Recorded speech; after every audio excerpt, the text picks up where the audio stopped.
Bismillahirrahmanirrahim. Assalamualaikum warahmatullahi wabarakatuh.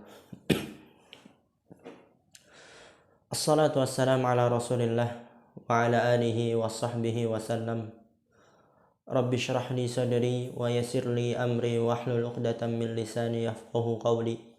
Allahumma allimna bima yanfa'una wanfa'na bima 'allamtana wa zidna 'ilman nafi'a. Allahumma arinal haqqa haqqa warzuqna ittiba'ah wa arinal batila batila warzuqna ijtinabah. Akhibati fillah rahimani wa rahimakumullah jami'an. Saudara-saudaraku sekalian yang saya cintai karena Allah Subhanahu wa taala, semoga Allah selalu melimpahkan kepada kita rahmatnya.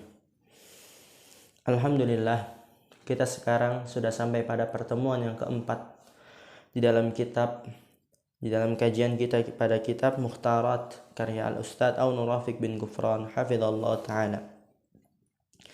Seperti biasa, ana sarankan untuk antum sebelum menonton video selanjutnya, yaitu pertemuan yang keempat ini, alangkah baiknya untuk memurajaah, mengulang pelajaran-pelajaran sebelumnya. Pelajaran yang pertama, kedua, dan ketiga. Dan kalau seandainya tidak ada catatan untuk bahan sebagai murajaah, bisa mendengarkan video pembelajaran di pertemuan yang pertama dan kemudian dicepatkan videonya, dan bisa juga dilanjutkan dengan pembelajaran yang kedua, dicepatkan videonya, pembelajaran yang ketiga dicepatkan videonya. Yang terpenting yaitu murajaah, mengulang, agar materi kita, maklumat kita, pemahaman kita semakin kokoh, dan kalau perlu untuk dihafal yang perlu untuk dihafalkan. Di pertemuan yang telah lalu kita telah menjelaskan tentang al-kalam, kemudian jenis-jenis kalimatun, jenis kata, yaitu adalah isim, fiil, dan huruf. Kita telah jelaskan apa itu isim, tanda-tanda isim, apa itu fiil, tanda-tanda fiil, apa itu huruf, dan tanda-tanda huruf. Setelah penulis menjelaskan bahwa kata terbagi menjadi 3, isim, fiil, dan huruf, beserta dengan tanda-tandanya, kemudian penulis hafizallahu ta'ala akan merinci materi sorof, merinci materi perubahan pembentukan isim dari halaman 5 sampai halaman 36. Itu semua materinya tentang perubahan pembentukan isim, tentang sorof, perubahan pembentukan isim, berkaitan dengan isim. Setelah isim, penulis langsung melanjutkan, yaitu kaidah-kaidah sorof tentang fiil, perubahan dan pembentukan fiil, apa aja jenisnya, bagaimana, dan seperti itu. Sekarang kita akan memulai pada kaidah-kaidah sorof tentang isim. Isim ditinjau dari kaidah-kaidah sorof.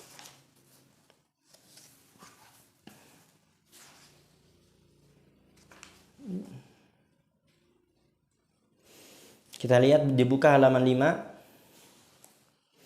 Al-babu tsani, bab yang kedua, al-ismu min haitsu qawaidu as-sarfi.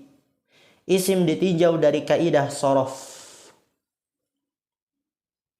Kaidah sorof adalah kaidah khusus pada pembentukan kata dan perubahannya, baik karena pengurangan atau penambahan huruf.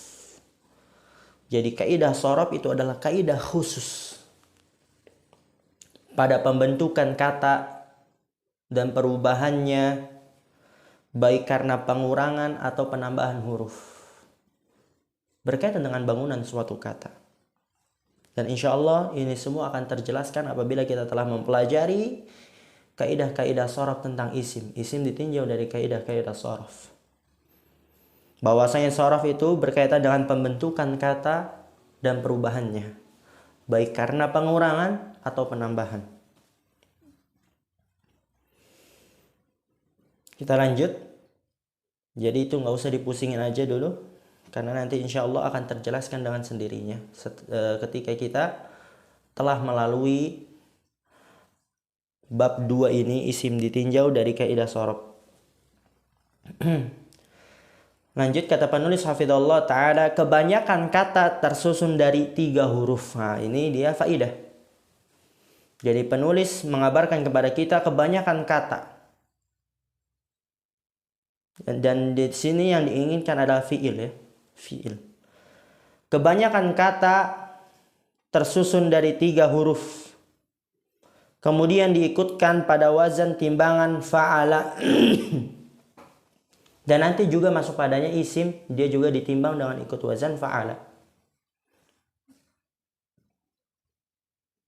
Jadi kebanyakan kata tersusun dari 3 huruf, baik isim maupun fi'il. Kemudian diikutkan pada wazan timbangan fa'ala. Contoh, jalasa. Maka dia mengikuti wazan fa'ala. Syariba mengikuti wazan fa'ila. Karuma mengikuti wazan fa'ula. Daqqa mengikuti wazan fa'ala. Farra mengikuti wazan fa'ala. Ini nggak usah dipusingin aja dulu. Karena nanti insya Allah ada bab tersendiri yang menjelaskan tentang wazan-wazan fi'il secara rinci. Kita lanjut. Ini hanya permisalan bahwasanya shorof itu berkaitan dengan pembentukan dan perubahan kata. Dibuka halaman 6. Al-faslu al-awwalu, fasal pertama. Al-ismu bin nadhari ila bunyatihi. Isim ditinjau bangunan huruf akhirnya. Nah, ini perhatikan. Ini fasal yang pertama, yaitu isim ditinjau bangunan huruf akhirnya.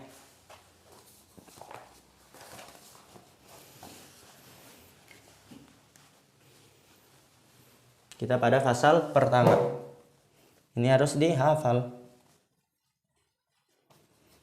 Karena akan berguna nanti ketika kita masuk dalam pembahasan nahwu. Karena nahwu dan shorof itu berkaitan. Isim ditinjau bangunan huruf akhirnya.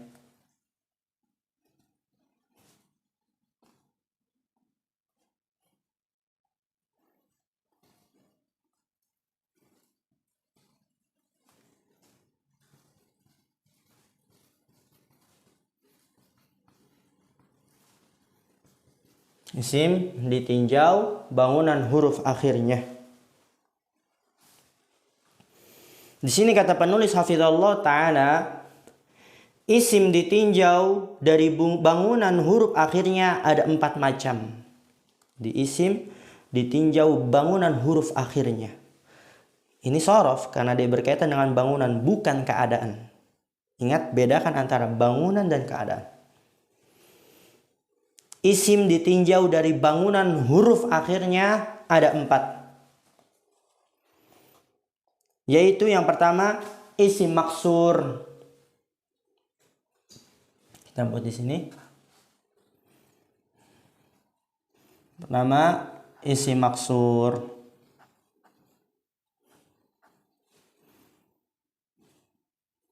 Kemudian yang kedua, itu ada isim mangkus.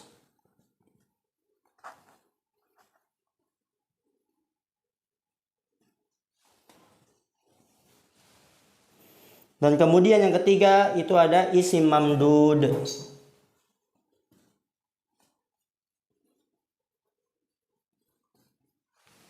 Dan yang keempat ada isim sahih.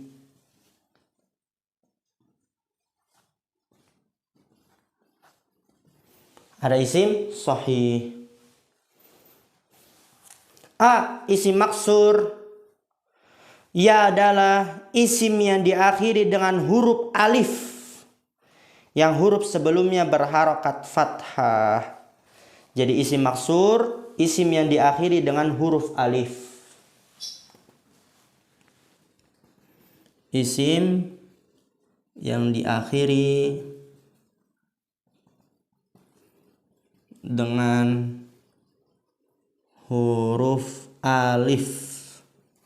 baik alifnya dia berbentuk lurus, tegak ataupun bengkok. Karena ada alif mamdudah dan maksurah ya. Alif yang tegak dan alif yang bengkok. Yang huruf sebelumnya berharokat fathah.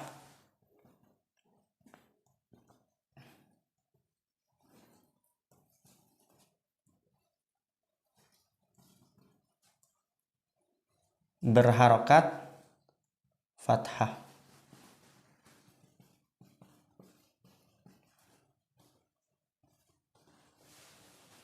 Maka isim maksur adalah isim yang diakhiri dengan huruf alif. Baik alifnya itu tegak maupun bengkok. Yang huruf sebelumnya berharokat fathah. Setiap menemukan ciri-ciri ini, itu dinamakan isim maksur. Ingat, isim maksur. Ini akan berguna nanti di nahwu. Contohnya,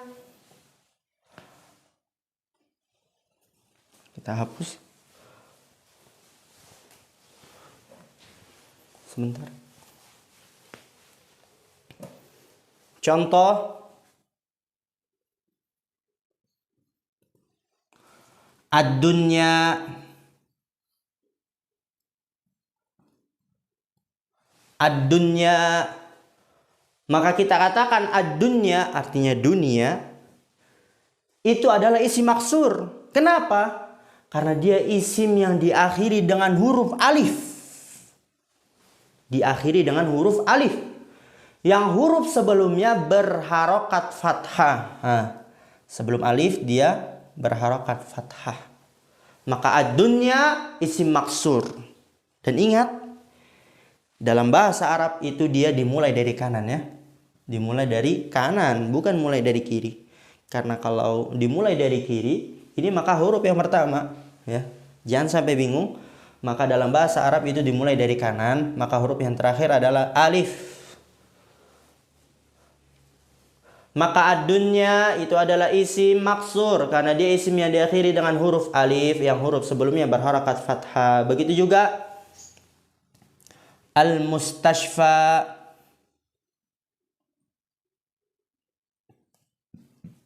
al-mustashfa.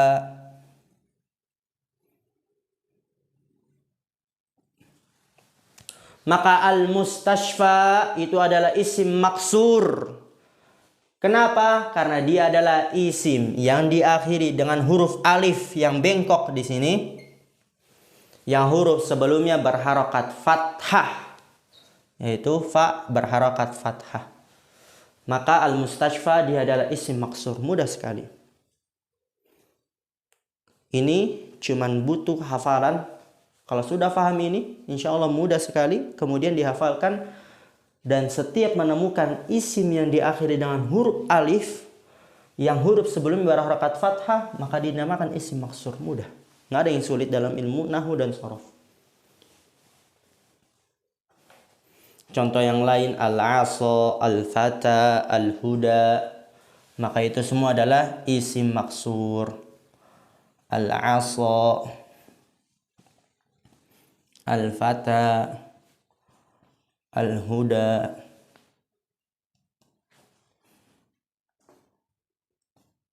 al-fata, al-huda. Maka ini semua adalah isim maksur karena dia isim yang diakhiri dengan alif dan sebelumnya berharakat fathah. Al-fata isim yang diakhiri dengan alif sebelumnya berharakat fathah. Al-huda isim yang diakhiri dengan alif dan sebelumnya berharakat fathah. Dan ingat, alifnya baik yang lurus maupun yang bengkok ya. Yang lurus maupun yang bengkok. Kita lanjut. Jenis yang kedua, macam yang kedua, yaitu isim mangkus.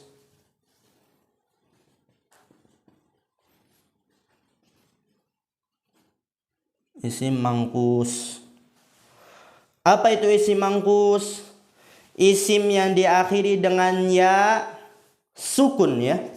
Isim yang diakhiri dengan ya sukun yang huruf sebelumnya berharokat kasroh. Isim yang diakhiri dengan huruf ya sukun tetap ya. Ya sukun tetap. Contohnya seperti ini. Ya sukun. Yang huruf sebelumnya berharokat kasroh.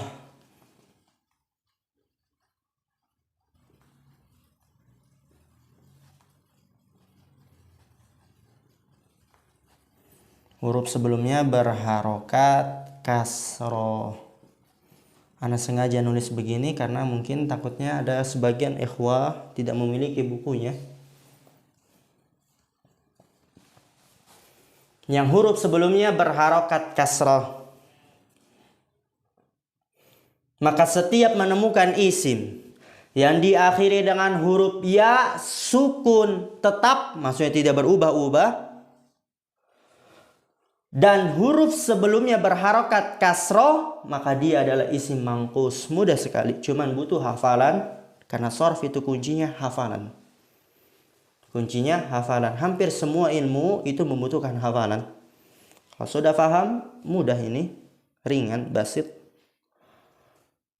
Kemudian dihafal dan dipraktekkan setiap menemukan isim yang diakhiri dengan huruf ya sukun tetap yang huruf sebelum berharokat kasroh, maka itu adalah isim mangkus. Dan ingat, ini akan berguna di materi nahwu dan juga akan berguna nanti di pertengahan ilmu shorof. Contohnya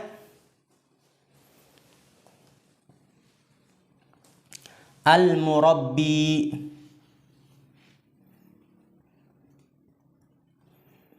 Al-murabbi, pendidik. Itu artinya pendidik. Tadi Anda lupa menerjemahkan ini. Ad-dunya artinya dunia. Al-mustashfa artinya rumah sakit. Al-asa artinya tongkat. Al-fata artinya pemuda. Al-huda artinya petunjuk. Yang seperti ini antum tulis dan dihafal, karena itu akan semakin antum banyak kosakata dan nanti antum akan lebih mudah lagi dalam merangkai kata sehingga bisa berbicara dengan bahasa Arab. Al-murabbi, pendidik. Maka al-murabbi adalah isim mangkus. Kenapa Ustaz kok dia isim mangkus? Karena dia isim yang diakhiri dengan huruf ya sukun tetap. Mana? Dari kata al-murabbi ini dia. Ya sukun. Ingat ya, bedakan antara alif bengkok dengan ya. Alif bengkok dia tidak ada titiknya. Dan adapun ya jelas ya. Itu ada titik di bawahnya. 2 titik. Dan kemudian dia huruf sebelumnya berharokat kasroh. Al-murabbi berharokat kasrah. Maka al-murabbi isim mangkus. Kenapa? Karena dia adalah isim yang diakhiri dengan huruf ya sukun tetap yang huruf sebelumnya berharokat kasrah. Kemudian ar-ra'i artinya pengembala.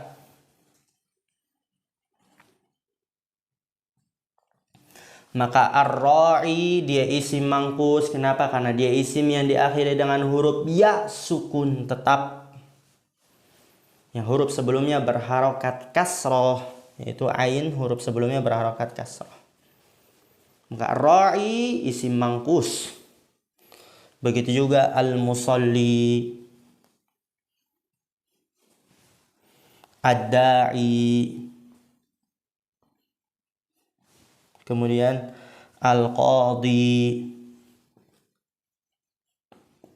kemudian al-hadi. Al-musalli, apa artinya al-musalli? Orang yang sholat. Ad-da'i artinya orang yang menyeru atau memanggil. Al-qadhi artinya hakim. orang yang menghukumkan ya. Al-hadi itu artinya orang yang memberi petunjuk.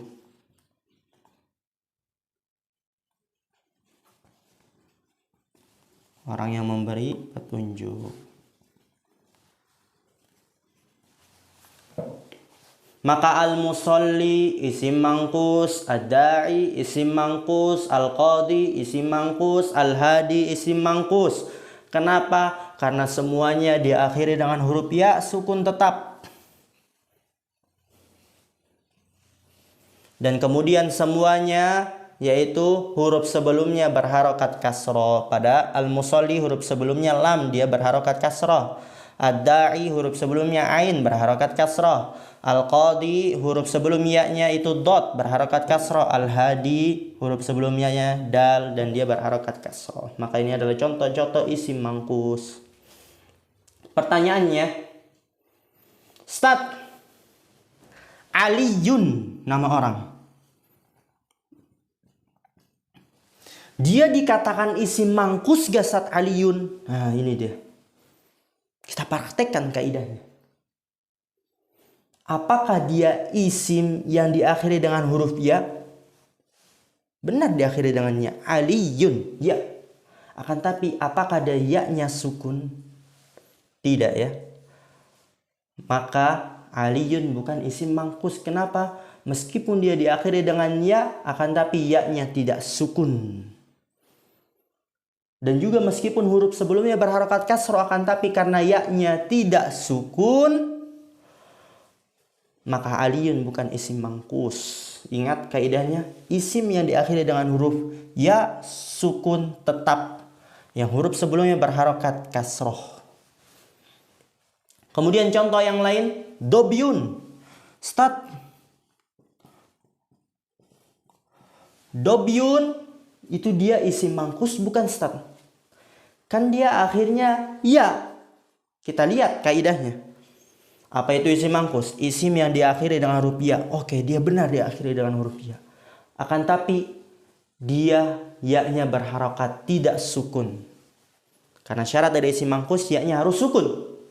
Dan kemudian juga huruf sebelumnya dia berharokat sukun. Dan adapun isim mangkus yang huruf sebelumnya berharokat kasroh. Maka dobyun bukan isim mangkus. Ingat, apa itu isim mangkus? Isim yang diakhiri dengan huruf ya sukun tetap, yang huruf sebelumnya berharokat kasroh. Rupanya dia seperti ini ya. Mudah insya Allah. Itu ada catatan. Lihat halaman 6 yang dalam kotak. Catatan, apabila al dihilangkan dan huruf terakhirnya tidak berharokat fathah, maka huruf ya juga dihilangkan. Lalu huruf sebelumnya tadi dikasrotain. Maksudnya seperti apa? Contohnya dari al-murabbi ini. Kita buat contoh dari al-murabbi.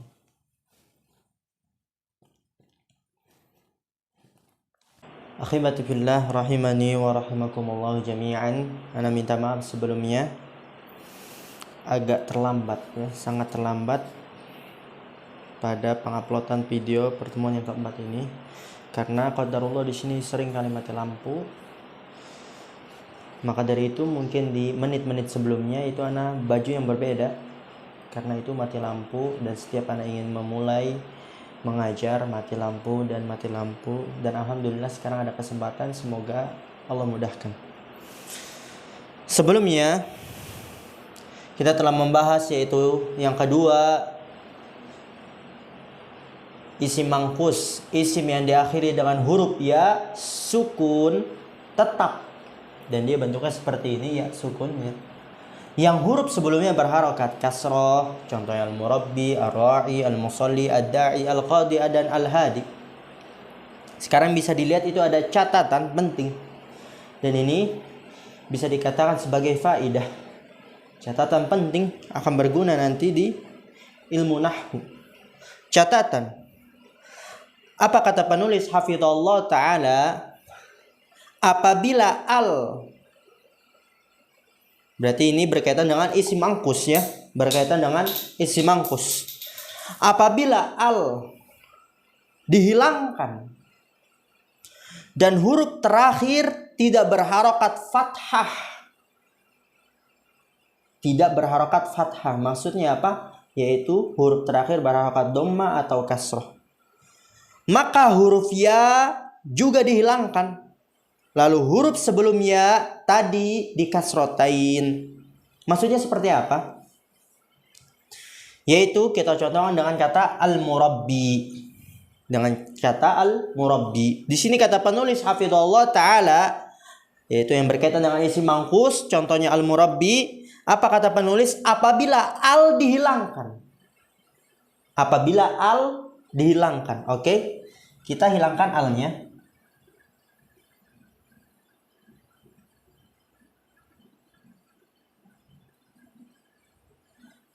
Apabila al dihilangkan dan huruf terakhir, berarti di sini ya, dan huruf terakhir tidak berharokat fathah, dan huruf terakhirnya berarti ya-nya ini tidak berharokat fathah, alias dia berharokat dhamma atau kasroh, yaitu berharokat dhamma ataupun kasroh. Dan ini antum gak usah pusingin. Ustaz kok itu bisa dhamma, Ustaz kok itu bisa kasroh. Kan ini dia sukun terus, gitu kan. Itu nanti pembahasannya di nahwu. Ini antum dengarkan aja dulu. Nanti insya Allah kalau kita udah masuk ilmu nahwu, kita ulang lagi di sini. Nggak apa-apa. Karena itu akan lebih jelas lagi, lebih bisa difahami lagi ketika kita sudah mempelajari ilmu nahwu, yang dimana keadaannya nanti di akhirat kapan dia dhamma, keadaan di akhirat kapan dia kasroh, kapan keadaan akhirat itu fathah, itu di ilmu nahwu. Apabila al dihilangkan jadi murabbi, dan huruf terakhir tidak berharokat fathah, berarti yaitu apabila huruf terakhir berharokat dhamma ataupun kasroh. Tapi ini nanti itu di ilmu nahwu ya. Nanti itu kalau mungkin kita di ilmu nahwu itu namanya nanti i'rab harokah muqaddarah, harokat yang disembunyikan. Tapi itu nggak usah pusingin. Apabila al dihilangkan dan huruf terakhir tidak berharokat fathah yaitu dhamma dan kasroh, maka huruf ya juga dihilangkan.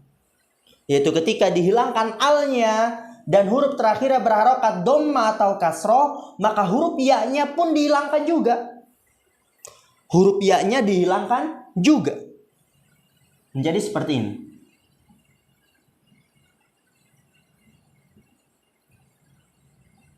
Murabbi. Huruf ya juga dihilangkan. Lalu huruf sebelum ya tadi dikasrotain. Apa huruf sebelumnya tadi? Ba. Berarti huruf ba-nya dikasrotain. Dikasrotain. Seperti ini. Huruf ba-nya dikasrotain. Contoh murabbin. Ar-ra'i jadi ra'in. Al-musalli jadi musallin, ad-da'i jadi da'in, al-qadi jadi qadin, al-hadi jadi hadin. Itu antum bisa contohkan kepada kata-kata yang lainnya. Kata-kata yang lainnya. Tapi sekali lagi, kalau antum masih pusing tentang kenapa dia dhamma kasroh itu nggak apa-apa, nggak usah antum ribetkan. Insya Allah akan dibahas di ilmu nahwu. Kita lanjut ke C. Isim mamdud, ismun mamdudun, yaitu jenis yang ketiga, macam yang ketiga, yang dimana isim ditinjau dari bangunan huruf akhirnya.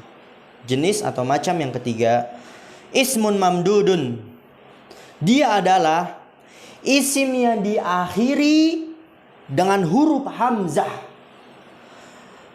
yang sebelumnya adalah huruf alif. Berarti isim mamdud adalah isim yang diakhiri dengan huruf hamzah akhirnya, dan kemudian sebelum hamzah tersebut adalah huruf alif.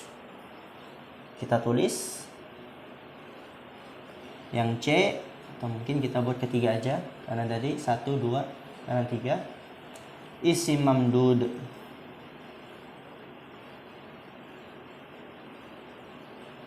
Apa itu isim mamdud? Isim yang diakhiri dengan huruf hamzah.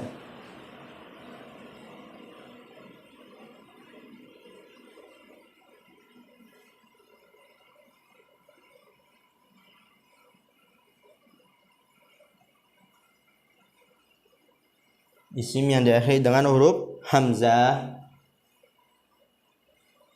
yang sebelumnya adalah huruf alif. Semoga aja antum gak bosan-bosan seperti ini ya.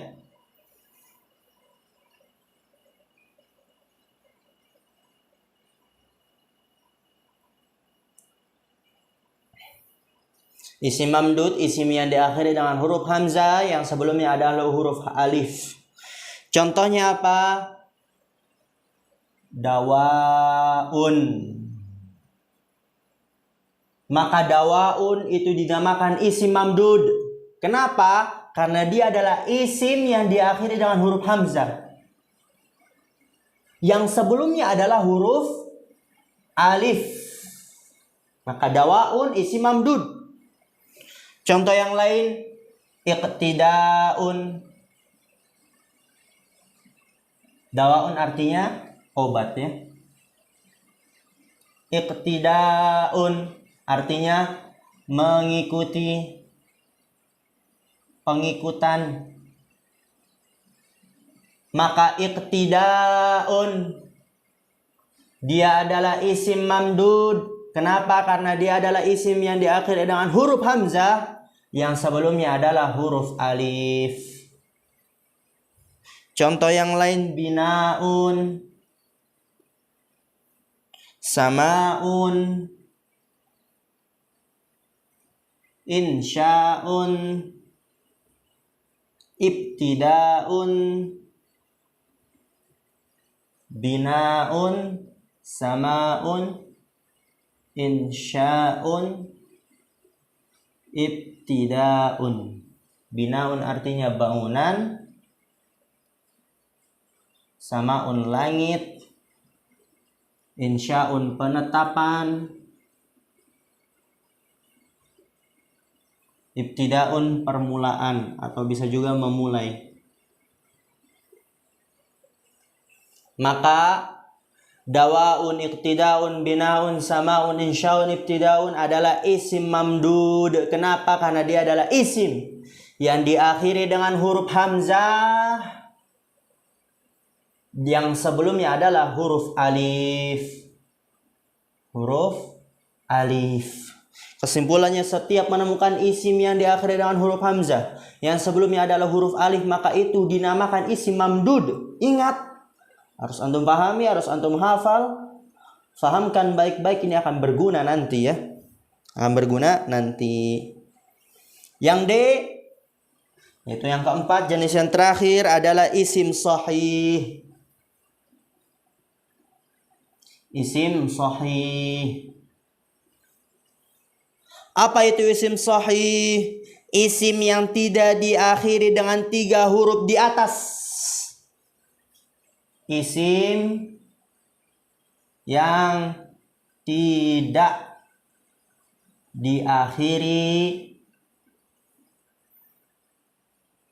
dengan 3 huruf di atas, itu dinamakan dengan isim sahih. Isim yang tidak diakhiri dengan 3 huruf di atas. Huruf apa aja tadi? Kita ulangin. Yaitu yang pertama isim maksur, isim yang diakhiri dengan alif. Berarti nggak boleh diakhiri dengan alif, baik alif lurus ataupun alif bengkok. Dan juga isim sahih yaitu yang tidak diakhiri dengan ya sukun. Yang tidak diakhiri dengan ya sukun, yang sebelumnya kasroh tadi alif, yang sebelumnya fathah. Dan juga tidak diakhiri dengan hamzah. Tidak diakhiri dengan hamzah, yang sebelumnya alif. Yang tadi ini sebelumnya berharokat fathah, ini sebelumnya berharokat kasroh, ini sebelumnya berharokat atau huruf alif. Maka isim sahih, isim yang tidak diakhiri dengan 3 huruf di atas. Apa aja? Yaitu bukan isim maksur. Maksudnya bukan diakhiri dengan bukan diakhiri dengan alif yang sebelumnya berharokat fathah. Dan juga bukan isim mangkus, yaitu yang akhirnya bukan ya sukun sebelum berharokat kasroh. Dan juga bukan isim mamdud, yang dimana akhirnya huruf hamzah sebelumnya alif. Apabila menemukan isim yang tidak diakhiri dengan ketiga ini alif, ya sukun dan hamzah, maka dia dinamakan isim sahih. Isim sahih. Contohnya daftarun. Daftarun artinya buku tulis. Maka kita katakan daftarun isim sahih. Kenapa?